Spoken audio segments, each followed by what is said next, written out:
नमस्कार।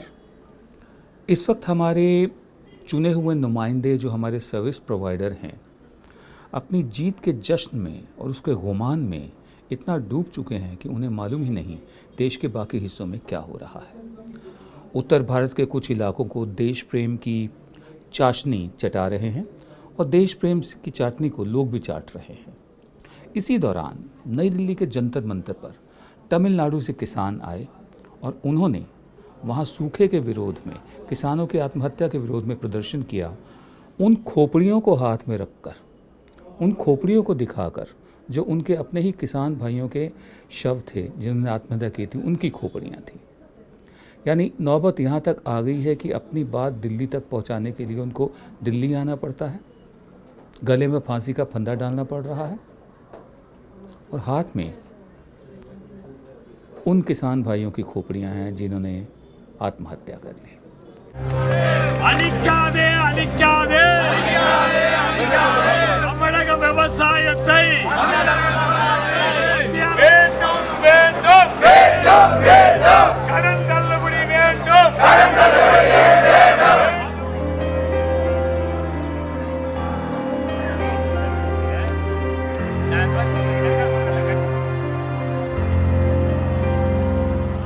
Peoples are came from the Kaveri Delta area because this year Kaveri we have not cultivated not a single acres of land. 10 years back we have cultivated 29 lakh acres. This year not a single acres. So that is the reason heavy drought in Tamil Nadu. The central government announced the drought relief fund. The central government instruct the Reserve Bank of India and the banks, nationalized bank, not to harass the farmers, not to harass the farmers' family. The Prime Minister must announce the interlinking of rivers. Then only we can save our family. Otherwise, we will commit suicide.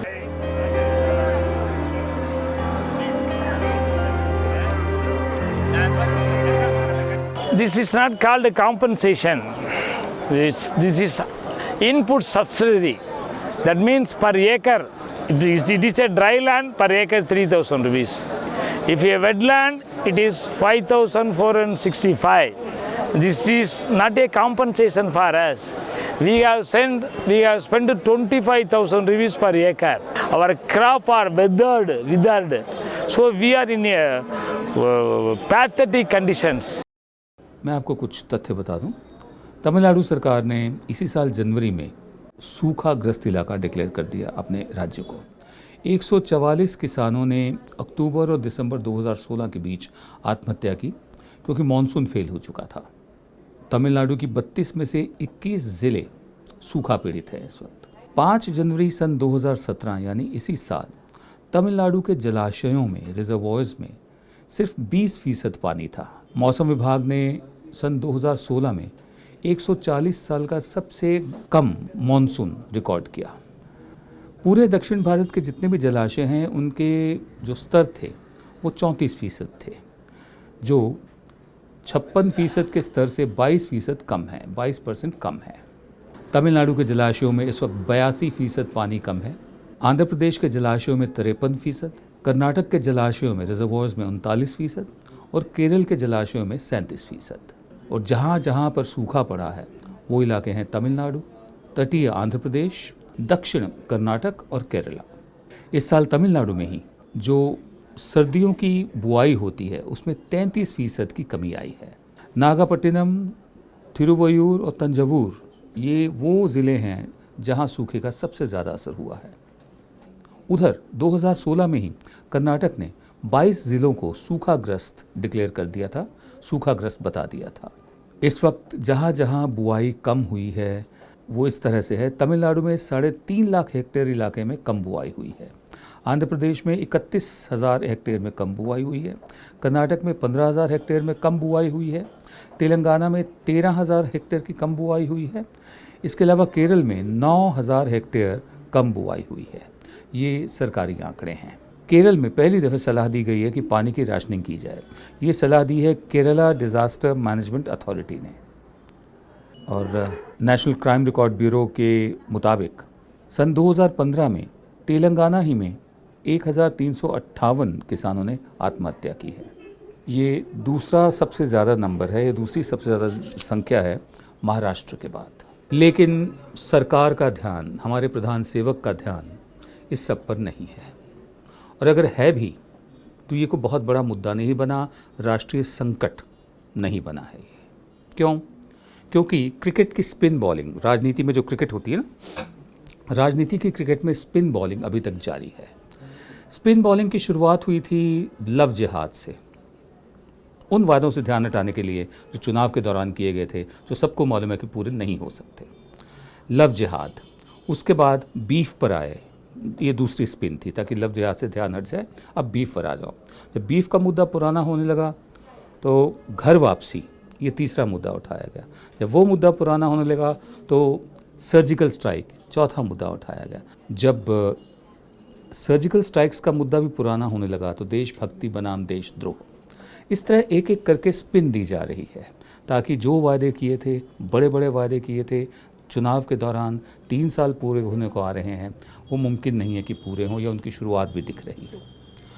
Latest spin जो है अब ये है कि प्रधान सेवक नरेंद्र मोदी से ध्यान हटाकर पूरा ध्यान योगी आदित्यनाथ की तरफ दिया जा रहा है कि उन्हें यूपी का मुख्यमंत्री बनाया गया है। उनका मुख्यमंत्री बनना फेट एकम्प्लाई है, वो बन चुके हैं, उनका शपथ ग्रहण हो चुका है, उस पर छाती पीटने से कोई फ़ायदा नहीं है। सिर्फ यही देखना है कि वो करते क्या हैं। इतना हो गया है उनके आने से कि नरेंद्र मोदी के सबका साथ सबका विकास मुद्दे से ध्यान हटकर अब जो पूरा डिबेट है वो उसमें चला गया है कि धर्म की राजनीति, भगवा राजनीति, राजनीति का भगवाकरण, यानी जो नॉन इश्यूज़ हैं उनको इशू बना बनाकर हमारा ध्यान हटाया जा रहा है और साथ साथ देश प्रेम की चाशनी पिलाई जा रही है।